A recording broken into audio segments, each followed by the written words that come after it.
Donc là, vous êtes actuellement dans une fonderie d'art. On travaille le bronze avec des artistes. Donc la première étape, en fait, quand on travaille avec les artistes qui, eux, nous apportent leur modèle bois, plate, terre. Et à partir de là, on va réaliser un moulage élastomère. Donc moulage élastomère, prise d'empreinte de l'original, à base d'un silicone et plâtre. Donc ensuite, dans ce silicone, une fois qu'on a démoulé l'original, dans ce silicone, on va réaliser une cire.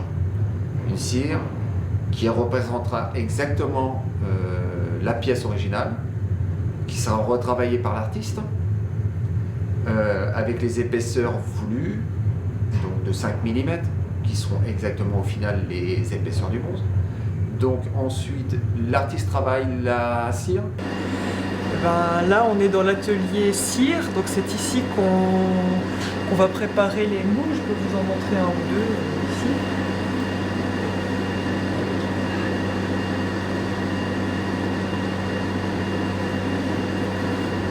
On a donc par exemple, on a ici les 3 petits bonhommes. On a préparé une couche de cire. On va refermer les deux. Et puis ensuite on va rajouter un peu plus de cire d'épaisseur, on va démouler, on va reprendre un petit peu la cire pour bien la nettoyer, pour obtenir des pièces comme celle-ci ou comme ce buste. On va bien les nettoyer. D'alcool et ça sera prêt pour une coulée en bronze.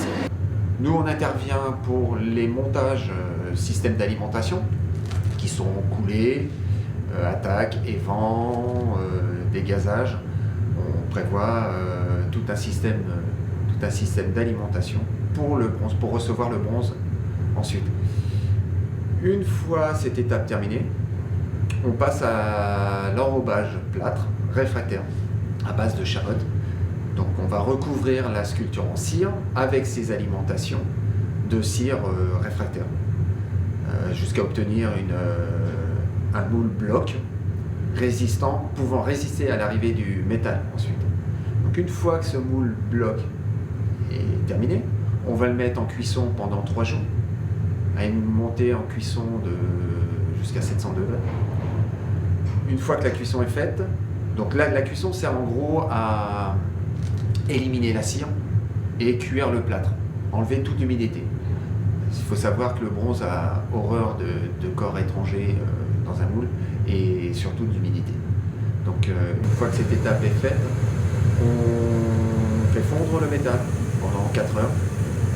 On monte jusqu'à 1100 degrés pour faire fondre le métal et on va l'apporter le couler en fait compte dans les moules blocs qu'on aura préparés préalablement.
Ensuite, on attend 1 à 2 heures pour décocher. Tout dépend de la pièce.